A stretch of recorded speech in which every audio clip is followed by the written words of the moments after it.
Hi food lovers, let's make easy and healthy ಮೊಳಕೆ ಕಟ್ಟಿದ ಹೆಸರು ಕಾಳಿನ ಪಲ್ಯ. ಇನ್ನೂ ನಮ್ಮ ಚಾನಲ್ಗೆ ಯಾರ್ಯಾರು ಸಬ್ಸ್ಕ್ರೈಬ್ ಆಗಿಲ್ಲೋ ಆಗಿ ಅಂತ ಹೇಳ್ತಾ, ಫಸ್ಟ್ ಒಂದು ಜಾರಿಗೆ ಗ್ರೀನ್ ಚಿಲ್ಲಿಸು ಮತ್ತು ಸ್ವಲ್ಪ ತೆಂಗಿನಕಾಯಿ ಹಾಕಿ ರುಬ್ಬಿಟ್ಟು ಸೈಡಲ್ಲಿ ಇಟ್ಕೊಳ್ಳಿ. ಆಮೇಲೆ ಒಂದು ಕಡಾಯಿಗೆ ಆಯಿಲ್ ಹಾಕಿ ಒಗ್ಗರಣೆ ರೆಡಿ ಮಾಡ್ಕೊಳ್ಳಿ. ಅದಕ್ಕೆ ಸಾಸಿವೆ, ಕಡಲೆಬೇಳೆ, ಉದ್ದಿನಬೇಳೆ, ಕರಿಬೇವು, ಆನಿಯನ್ಸ್ ಎಲ್ಲ ಹಾಕಿ ಚೆನ್ನಾಗಿ ಫ್ರೈ ಮಾಡ್ಕೊಳ್ಳಿ.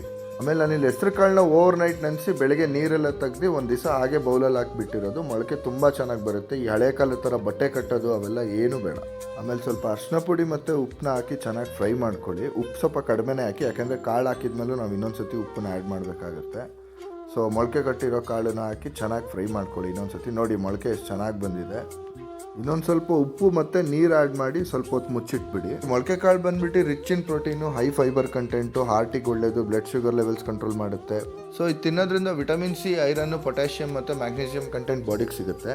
ಸೊ ಒಂದು 10 ನಿಮಿಷ ಲೋ ಫ್ಲೇಮಲ್ಲಿ ಮುಚ್ಚಿಟ್ಟು ತೆಗೆದ ನಂತರ ಫಸ್ಟು ನಾವು ರುಬ್ಕೊಂಡಿದ್ವಲ್ಲ ಹಸಿಮೆಣಸು ಮತ್ತು ಕಾಯಿ, ಅದನ್ನು ಹಾಕಿ ಚೆನ್ನಾಗಿ ಫ್ರೈ ಮಾಡ್ಕೊಳ್ಳಿ. 1 ಕಪ್ ಸ್ಪ್ರೌಟ್ಸಲ್ಲಿ 30 to 50 ಕ್ಯಾಲೋರೀಸ್ ಇರುತ್ತೆ. 2 to 3 ಗ್ರಾಮ್ಸ್ ಆಫ್ ಫೈಬರ್ ಇರುತ್ತೆ. 3 to 4 ಗ್ರಾಮ್ಸ್ ಆಫ್ ಪ್ರೋಟೀನ್ ಇರುತ್ತೆ. ಚಪಾತಿಗೆ, ರೊಟ್ಟಿಗೆ, ಊಟಕ್ಕೆ ಸೈಡ್ ಡಿಶ್ ಆಗಿ ಮತ್ತು ಹಂಗೆ ಈವ್ನಿಂಗ್ ಸ್ನ್ಯಾಕ್ಸ್ ಥರನೂ ತಿನ್ಬೋದು. ತುಂಬ ಚೆನ್ನಾಗಿರುತ್ತೆ. ಸೊ ಇದಾಗಿತ್ತು ನಮ್ಮ ಇವತ್ತಿನ ರೆಸಿಪಿ. ವಿಡಿಯೋ ಇಷ್ಟ ಆಗಿದ್ರೆ ಲೈಕ್, ಶೇರ್, ಕಮೆಂಟ್ ಮಾಡೋದನ್ನು ಮರಿಬೇಡಿ.